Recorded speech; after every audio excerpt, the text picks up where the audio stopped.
ஜெயலலிதாவின் விடுதலையை அதிமுக தலைமை அலுவலகத்தில் ஆரவாரத்துடன் கொண்டாடி வருகின்றனர் அதிமுக தொண்டர்கள். ஜெயலலிதாவின் சொத்து குவிப்பு வழக்கில் கர்நாடக சிறப்பு நீதிமன்றம் அளித்த தீர்ப்பு ரத்து செய்யப்பட்டு கர்நாடக உயர்நீதிமன்றம் ஜெயலலிதா, சசிகலா உள்ளிட்ட 4 பேரும் குற்றமற்றவர்கள் என்பதை உறுதி செய்ததை அடுத்து அதிமுக அலுவலகம் குதூகல கொண்டாட்ட களமாக மாறியது. அநியாயமா 7 மாசத்தை வெயிட் பண்ணிட்டாங்களே. இதத்தான நாங்க ஆரம்பத்துல இருந்து சொன்னோம். ஒரு கீழமை நீதிமன்றத்தை எடுத்துக்கவே இல்லை. இப்போ எங்க கொண்டு போய் வச்சுக்குவாங்க? எல்லாரும் மூஞ்சியே வெயிட் பண்ணி பாருங்க. அது 7 மாசம் இழப்பு எங்க போறது? நாங்க பட்ட துயரம், தமிழ்நாடு பட்ட துயரம் எங்க கொண்டு போய் வச்சுக்கிறது? பாருங்க, மேடையில பாருங்க, மிச்சத்தையெல்லாம் எங்க மேடைகள்ல பாருங்க.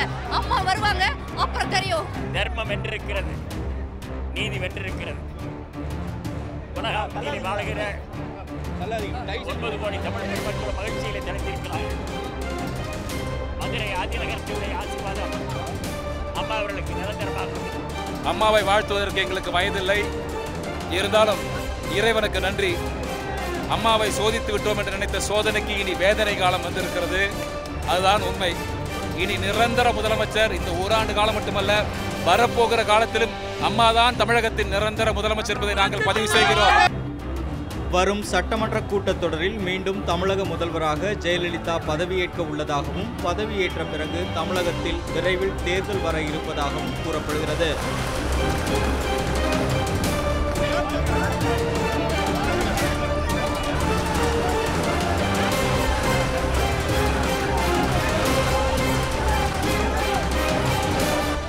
Sheikh Barid, Red Pix news.